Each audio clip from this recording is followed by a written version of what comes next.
abrir la Biblia en el segundo libro de Samuel, capítulo número 13. Segundo libro de Samuel, capítulo número 13, y vamos a leer a partir del versículo número 21 en adelante. Si lo tienen, dicen amén, hermanos.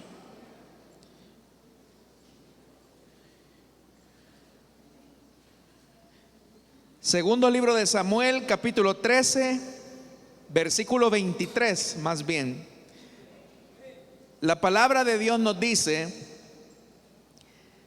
pasados 2 años, Absalón convidó a todos los hijos del rey a un banquete en Baal Hazor, cerca de la frontera de Efraín, donde sus hombres estaban esquilando ovejas. Además se presentó ante el rey y le dijo: Su majestad, este siervo suyo tiene esquiladores trabajando, le ruego venir con su corte.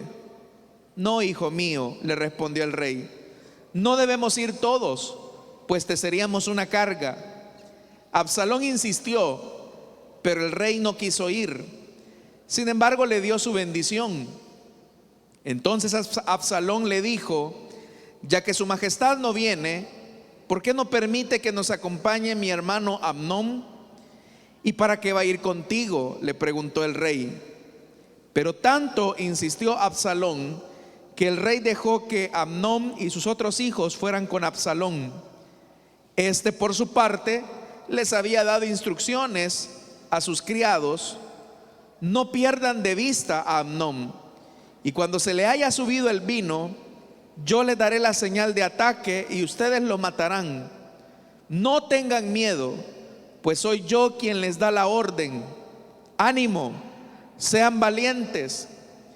Los criados hicieron con Amnón tal como Absalón les había ordenado.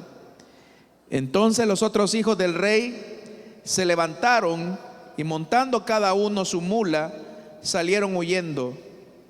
Todavía estaban en camino cuando llegó este rumor a oídos de David: Absalón ha matado a todos los hijos del rey, ninguno de ellos ha quedado con vida. El rey se levantó y, rasgándose las vestiduras en señal de duelo, se arrojó al suelo. También todos los oficiales que estaban con él se rasgaron las vestiduras. Amén. Hasta ahí dejamos la lectura, hermanos. Tengan la bondad de sentarse, por favor.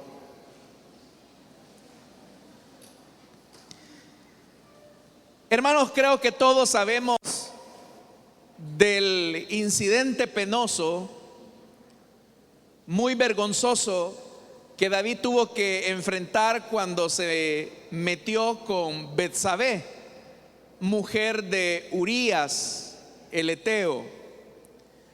Todos sabemos que David trató por todos los medios de ocultar su relación de adulterio, que como evidencia había generado un embarazo a raíz de esa relación pecaminosa que había emprendido con una de las mujeres, o con la mujer de uno de sus mejores oficiales. Todos sabemos la historia cuando Natán llega a reprender a David después de que Betsabé ha dado a luz y después de que ha quedado en condición de viudez, porque todos sabrán, hermanos, que David urde un plan para que Urías sea asesinado en combate.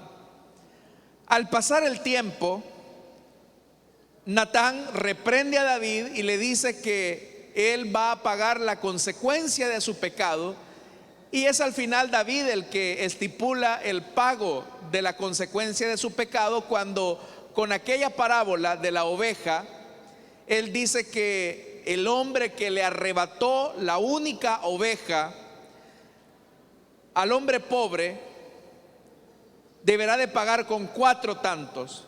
Lo que David no sabía era que la parábola que Natán le estaba refiriendo se trataba de él, que él, en la calidad de rey, había tomado una posición abusiva al quitarle la única esposa a Urías, siendo que él, siendo un hombre rico, tenía muchas mujeres, y por lo tanto era una atrocidad de su parte arruinar la familia de un hombre que no solamente era más pobre, sino que también estaba en una situación de desventaja militarmente hablando.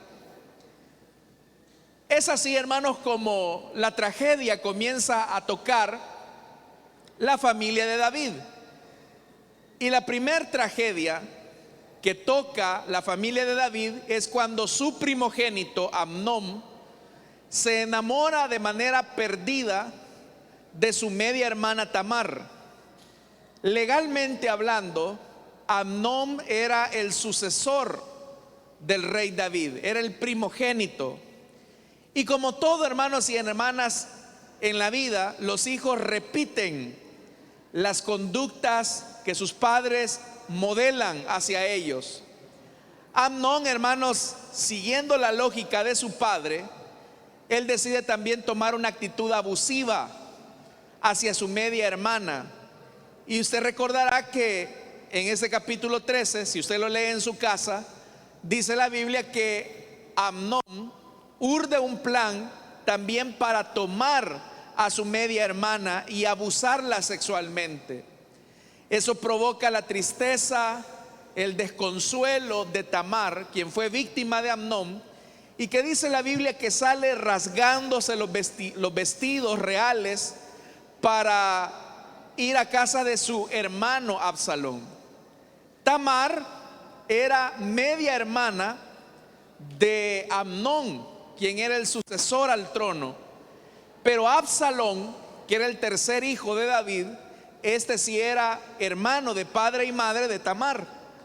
Cuando Tamar llega desconsolada después de haber sido abusada sexualmente por su hermano Amnón, Absalón le dice: hermana mía, cállate, porque Amnón es tu hermano. Cuando el rumor y los hechos llegan a oídos de David, la Biblia dice, hermanos y hermanas, que David lo único que hace es molestarse. Es lo único que él hace. Se enoja mucho, pero no reprende a su hijo Amnón. La pregunta es: ¿por qué razón David no hizo nada con su hijo mayor Amnón ante el abuso sexual que había cometido hacia su otra hija? Uno, hermanos, puede interpretar muchas cosas, y una de las cosas que podría interpretar es que David se siente que ha perdido toda solvencia moral para corregir y amonestar a su propio hijo. Porque, como ya le dije, su hijo ha repetido la conducta de su padre. David, de manera abusiva, tomó a la mujer de Urías sin decir nada, tratando la manera de ocultar su pecado. Amnón, quien iba a ser el sucesor en el trono, también vuelve a repetir esa conducta abusiva, tomando no a cualquier mujer, sino que tomando a su media hermana. Por esa razón es que David no se siente en la solvencia de amonestar a su propio hijo. Pero ahí hay un problema más, y es que la ley decía que un abusador, un violador, tenía que ser muerto, tenía que morir por el hecho que había cometido. Entonces, si David decidía aplicarle esa ley a su propio hijo, automáticamente se quedaba sin sucesor en el trono, porque de acuerdo a las costumbres de esta época, el primogénito era el que tenía que asumir el trono. Esa era la costumbre en los pueblos de esta época. Y si le aplicaba la ley de muerte, la pena de muerte a su propio hijo, David se quedaba sin sucesor. Pero también hay otro problema más, que si le aplicaba la ley o la pena de muerte a su propio hijo, la siguiente pregunta iba a ser con él, porque también el adulterio se pagaba con pena de muerte. Entonces vea cómo David está en jaque mate. Él está amarrado. Pero dice la Biblia que David solamente se enoja, no hace nada. Es ahí, hermanos y hermanas, donde en el versículo 23 que leímos, otro de sus hijos, Absalón, dice que pasados 2 años, ¿2 años de qué? 2 años después del abuso sexual de Tamar, tuvieron que pasar 2 años y no se hacía nada. Había quedado en impunidad la violación de esta muchacha.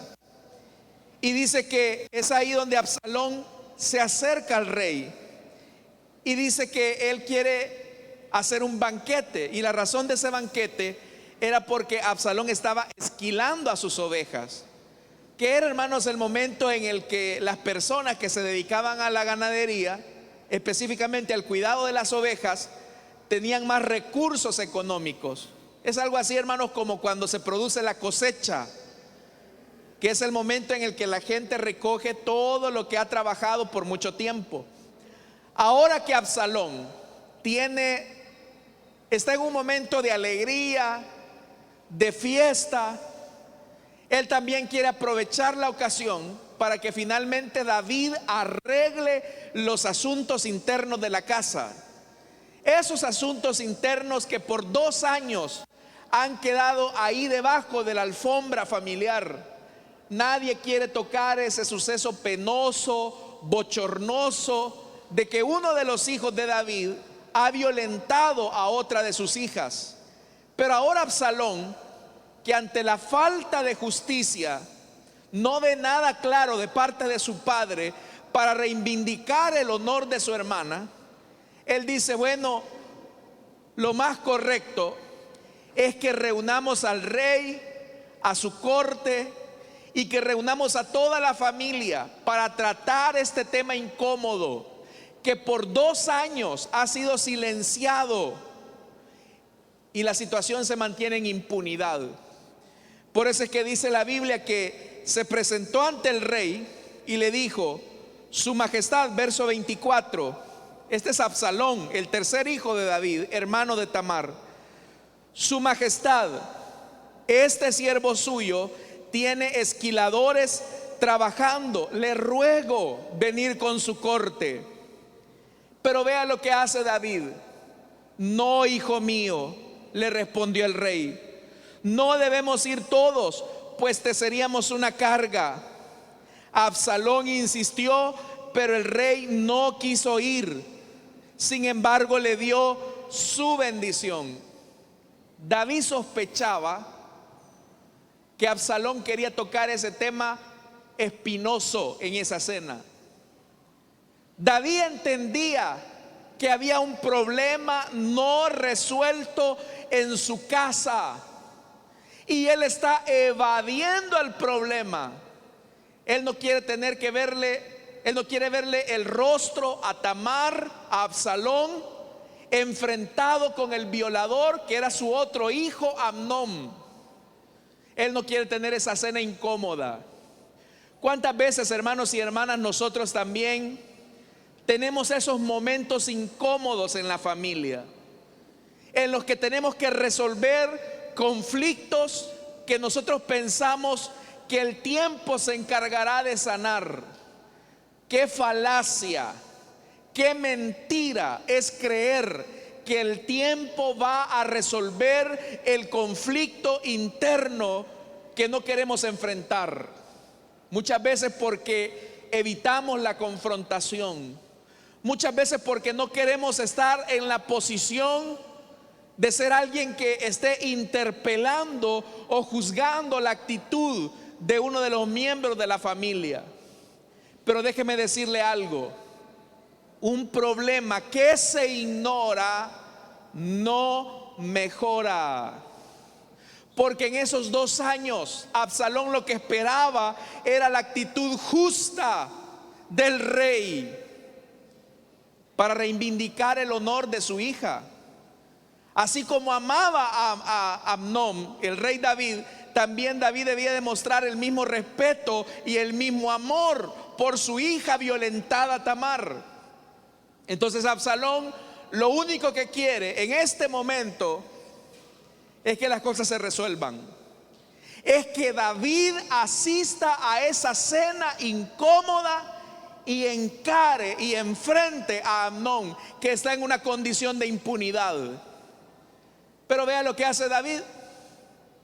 No se mete. Y él dice: no, hijo mío, no queremos resolver, no quiero ir, no puedo ir, tengo tantos compromisos y te vamos a hacer una carga. Pero dice el versículo 26, oiga, aquí ya se revela la intención de Absalón. Entonces Absalón le dijo: ya que su majestad no viene, ¿por qué no permite que nos acompañe mi hermano Amnón? Y dice: ¿y para qué va a ir contigo?, le preguntó el rey. Está bien, papá, tú no quieres ir a esta cena, pero permite que mi hermano Amnón asista. Cabe mencionar que después de la violación de Tamar, dice la Biblia que Absalón no le dirigía la palabra a su hermano mayor Amnón. Entonces resultaba extraño que ahora Absalón está invitando a su casa a uno de sus hermanos, a quienes por 2 años no le ha dirigido la palabra. Y David lo sospecha. David sospecha que Absalón quiere encarar a su hermano mayor. Hasta ahí, hermanos y hermanas, el deseo de Absalón es legítimo. Él quiere resolver las cosas. Él quiere que la justicia llegue a la familia. ¿Cómo va a ser eso que el rey va a juzgar a la nación israelita y no tenga la capacidad de arreglar la situación interna de su propia casa? Muchas veces, hermanos y hermanas, también nosotros nos comportamos en este nivel. Andamos resolviéndole los problemas familiares a medio mundo y nosotros tenemos nuestra propia casa patas arriba. Muchas veces andamos educándole los hijos a los hermanos y nuestros propios hijos están descuidados en el hogar, al igual que David. Pero vea, dice la escritura que tanto insistió Absalón, versículo 27, que el rey dejó que Amnón y sus otros hijos fueran con Absalón. Y es acá, hermanos, que ante la renuencia de David, Absalón se llena de odio, se llena de venganza.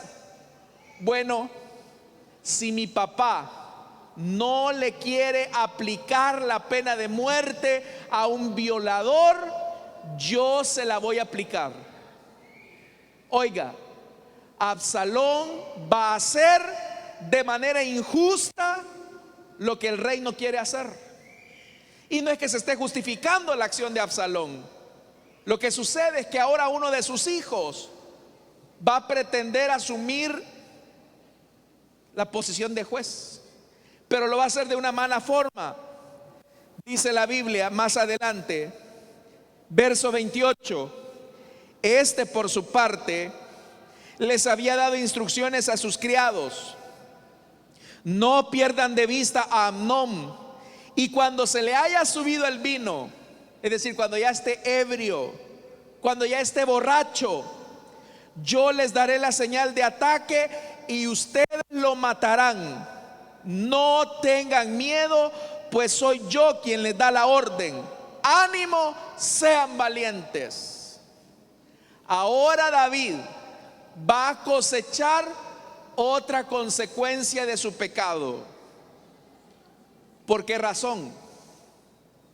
Vea, David cosechó la consecuencia de su adulterio cuando Amnón tomó de manera abusiva a su hermana, así como David tomó de forma abusiva a la mujer de Urías. Pero ahora David va a volver a cosechar su pecado. ¿Por qué razón? Porque David mató al hombre de aquella mujer para silenciar el pecado. Ahora otro de sus hijos va a matar a sangre fría al primogénito, al heredero al trono, así como David lo hizo con Urías. Entonces vea,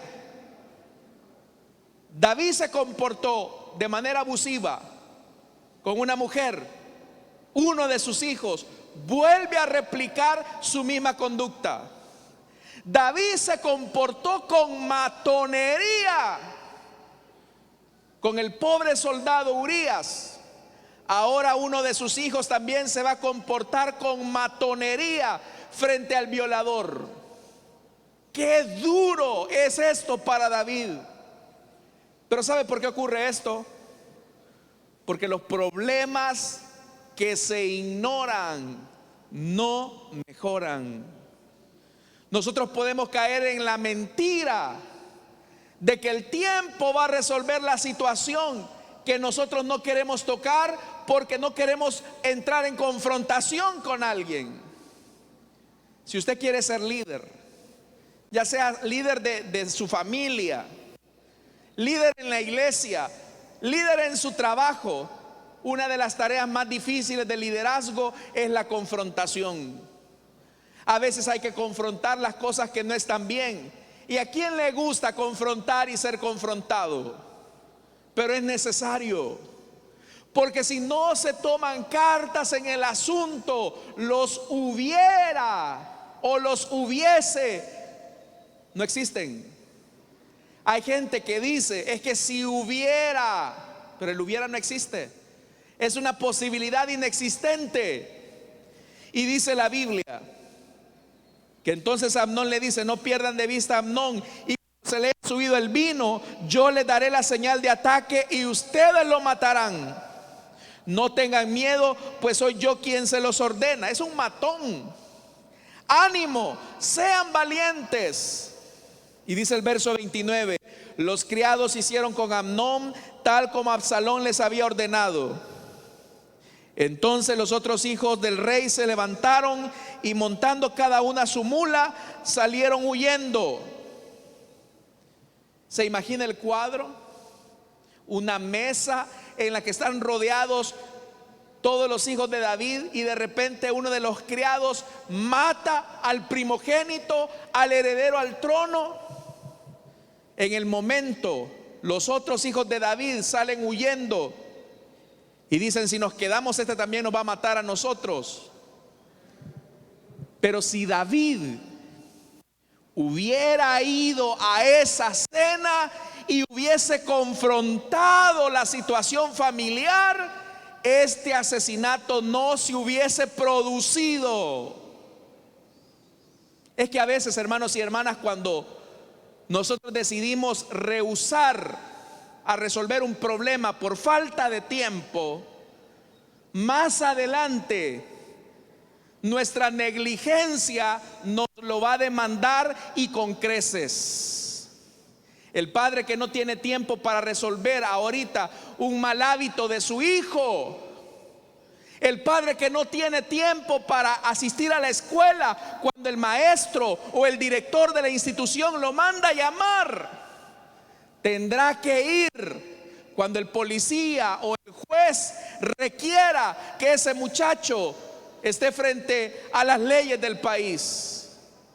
Usted no le dedica tiempo hoy a su hijo, se lo va a dedicar después, pero frente al juzgado, frente a la policía.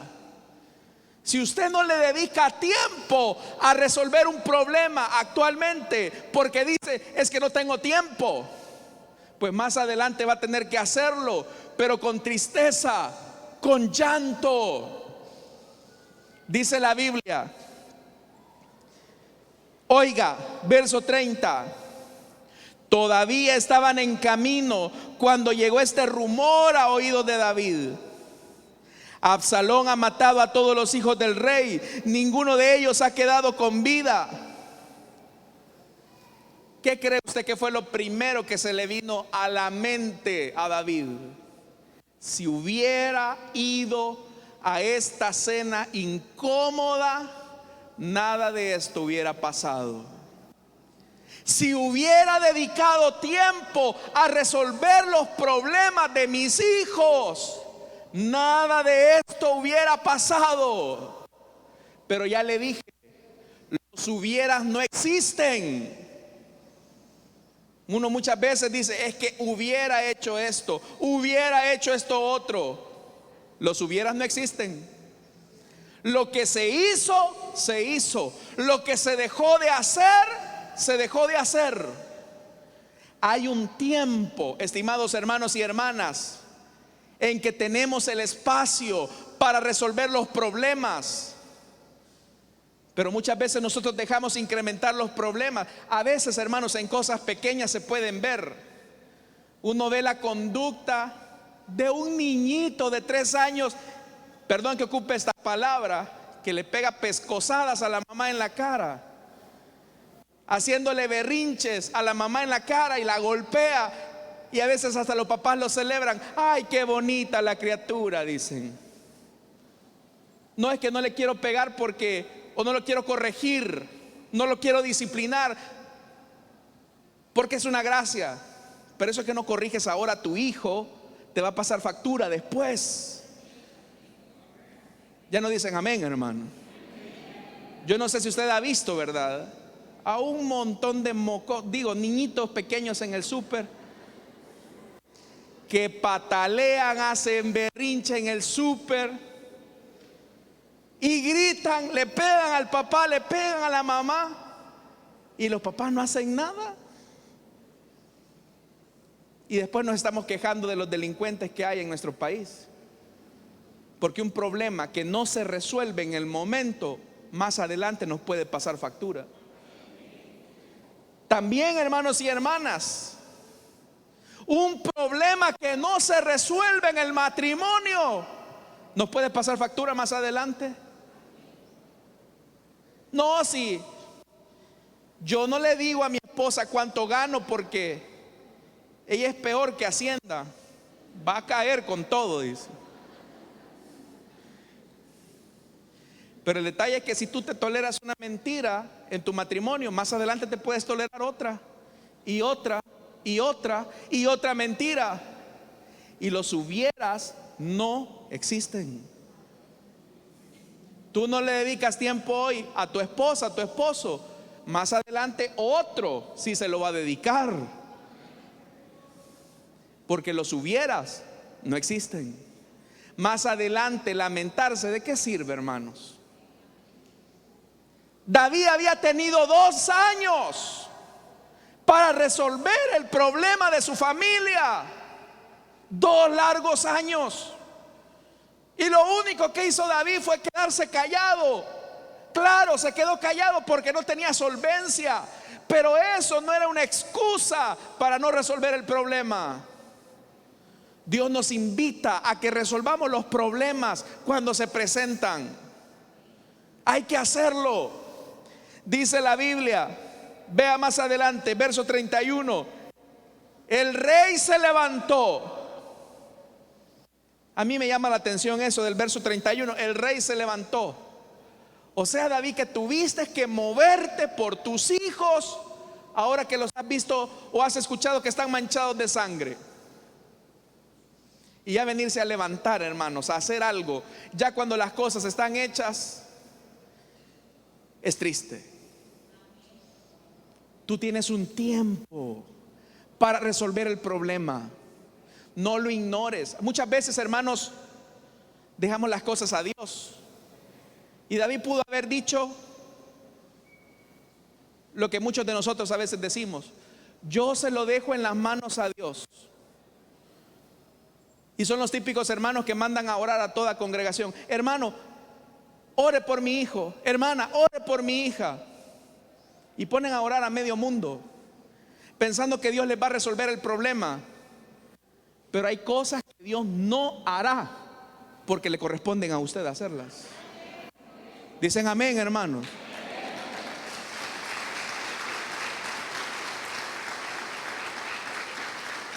Hay cosas que Dios no hará porque le tocan a usted. No ore por sanidad divina cuando es usted el que tiene que cuidar lo que come.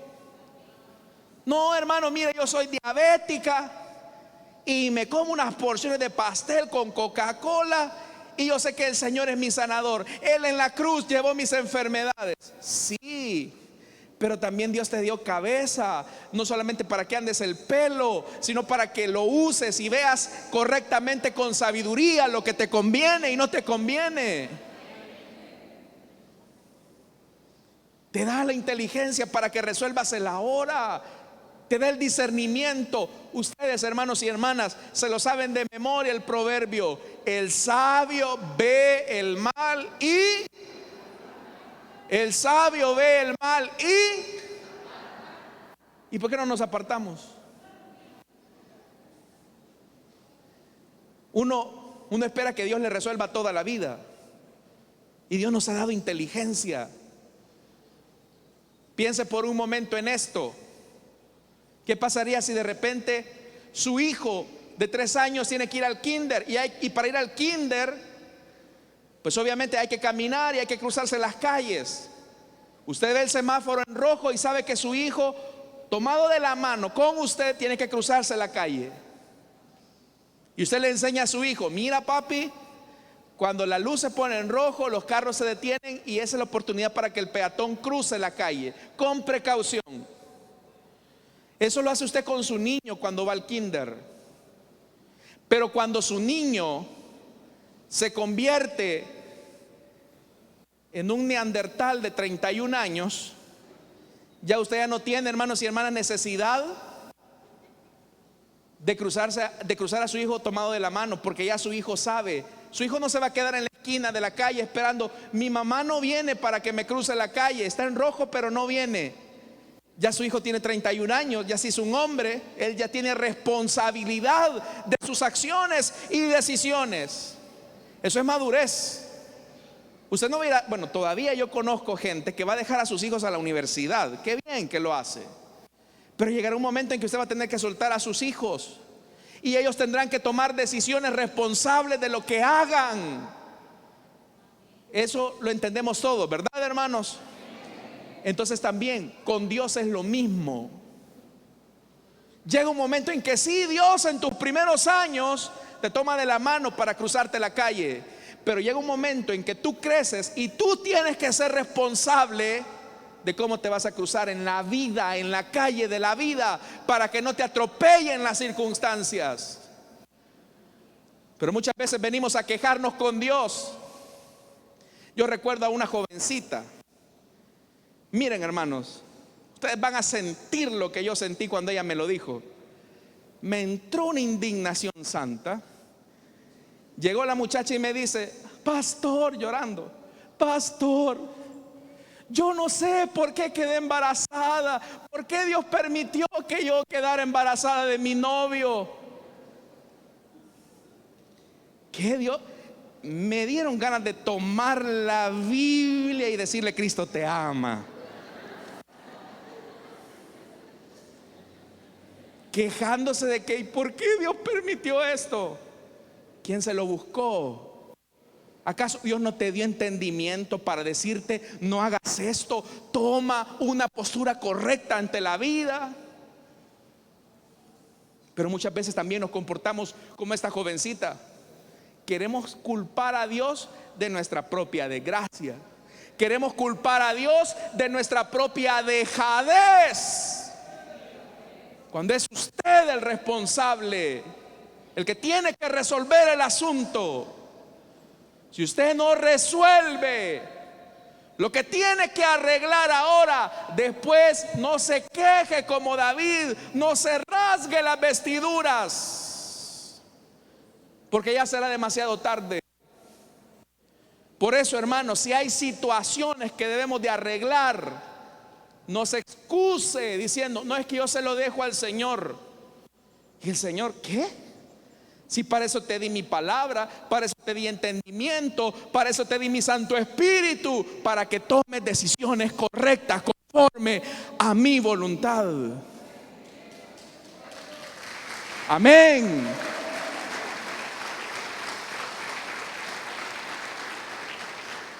La Biblia dice, con lo que termino esta enseñanza: renovaos en el espíritu de vuestro entendimiento, para que podáis saber cuál es la buena, perfecta y agradable voluntad de Dios. Pero hay que renovarse. Así que David, mire, hermano, David, uno quisiera retroceder el tiempo para no cometer errores.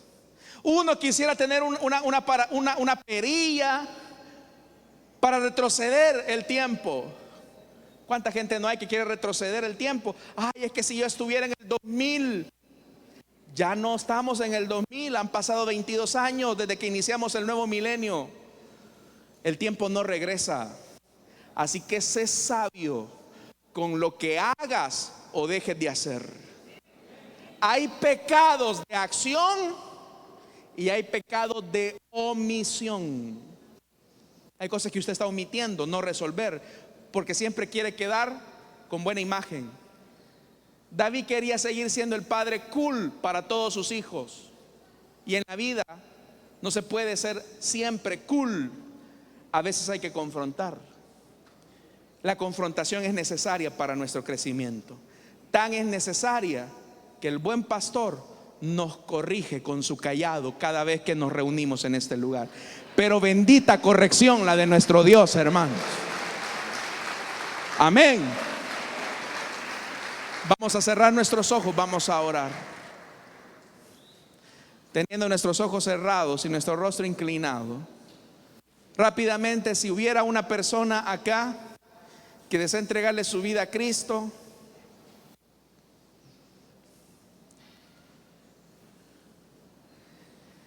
le invito para que en el lugar donde está se pueda poner en pie. Vamos a orar por usted. Póngase en pie. Queremos orar por usted. Si usted quiere entregarle su vida a Cristo o desea reconciliarse, póngase en pie. Vamos a orar, hermano. No sé si hay alguien que desea entregarle su vida a Cristo o desea reconciliarse. Póngase en pie. Vamos a orar por usted. Si usted quiere entregarle su vida a Cristo o quiere reconciliarse, póngase en pie. Vamos a orar por usted. Dios le bendiga al caballero que se ha puesto en pie. ¿Hay alguien más que desea entregarle su vida a Cristo o desea reconciliarse? Mire, hay cosas que usted tiene que resolver. Y lo primero que tiene que resolver es su eternidad con Dios. ¿Hay alguien acá esta mañana que desea entregarle su vida a Cristo o desea reconciliarse con esta vida? Póngase en pie. Vamos a orar por usted. Cierro la invitación ya, pero sé que aquí hay gente que tiene que resolver con Dios en primer lugar. ¿Habrá alguien? Vamos a orar por esta vida, pero que Dios nos ayude, hermanos, a resolver los problemas en tiempo, para no estarnos lamentando después, porque los hubieras no existen. Padre que estás en los cielos, te damos las gracias por esta vida que se ha puesto en pie. Quiero pedirte que tú perdones y lave sus pecados. Dale vida nueva. Y que a partir de ahora, Señor, exista un nuevo comienzo. Haya un nuevo comienzo, Señor. Ayúdenos también a nosotros a resolver los problemas que haya que resolver. No podemos ignorar, Señor, que existen situaciones incómodas que tenemos que enfrentar y encarar, porque tú nos has dado el entendimiento, la sabiduría, la inteligencia para saber cuándo tu voluntad es necesaria en ciertas circunstancias de la vida. Bendito Dios, te alabamos y te bendecimos, porque tú siempre entregas tu palabra a tiempo. Amén y amén. Le damos la bienvenida a nuestro hermano con un fuerte aplauso, hermanos. Gloria al Señor.